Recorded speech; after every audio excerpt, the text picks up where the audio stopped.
right, we are 15 days away from the opening ceremony of the Tokyo Olympics, officially the Tokyo 2020 Olympics, though, of course, the year is 2021. And today we see some conflicting, yet to be fully clarified, but pretty much clear headlines that at least Olympic events held in Tokyo will be held without fans. IOC is set to speak on this matter in just a couple of minutes, and Yahoo Sports' Henry Bushnell joins us now to talk about what we do know. So, Henry, can you at least just clear up what we heard this morning in the state of attendance for events that are at least held in Tokyo, and I guess it remains to be seen, for events that are going to be, outside of that jurisdiction. Yeah, so what we know is that there was earlier today, obviously it's almost midnight in Japan right now on Thursday. So earlier on Thursday, Japan declared another state of emergency, the fourth for Tokyo throughout the pandemic. And hours after that, Olympic organizers decided that meant that there were not going to be fans in all the areas affected by the state of emergency, which is the vast majority of areas where Olympic events will be held. Most of them will be held in and around the city of Tokyo.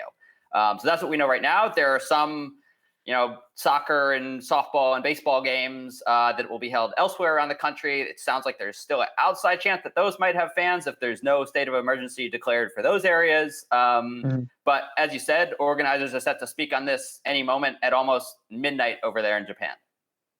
So, Henry, we were just chatting in the break. Yahoo Sports is sending 4 team members, I guess, over to Tokyo. So you're set to head over there sometime over the next couple of weeks. What do you know about what your experience might be like? Because it's usually a nice big carnival atmosphere, a lot of fun, tens of thousands of media, so on and so forth. Do you have any feel for what your day-to-day will be like on the ground in Japan?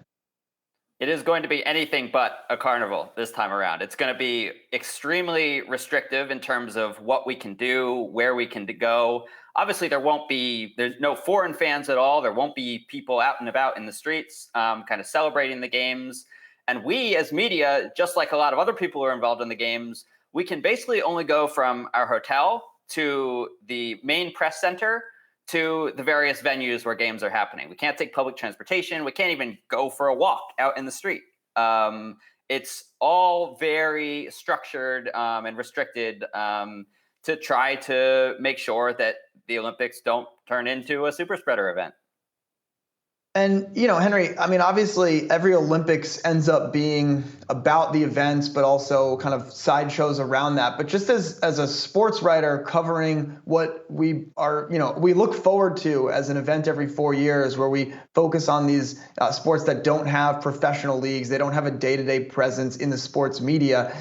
Has it been difficult to see, to even focus on some of the athletic stories? Because everything right now is a controversy. Last week and even into this week, it was about the Sha'Carri Richardson situation. Other athletes in other sports getting, banned from the games for various violations. There just has really been, from my vantage point, as someone who cares about the Olympics, as a former Olympic sport athlete, there's been very little coverage of the actual athletics. Does it feel to you like it's been challenging to try to write about some of the feats that we're going to see in the next few weeks?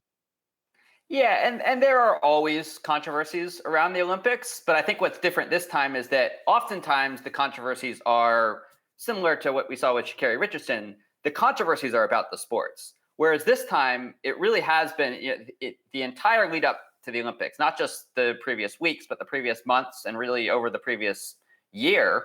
Everything has been about the effect that the Olympics might have on Tokyo and on Japan, and it's a broader humanity story as opposed to just an Olympic story. So that's what's different this time around. Yes, it's been a bit difficult to analyze the sports. It seems a bit odd in this situation to do that.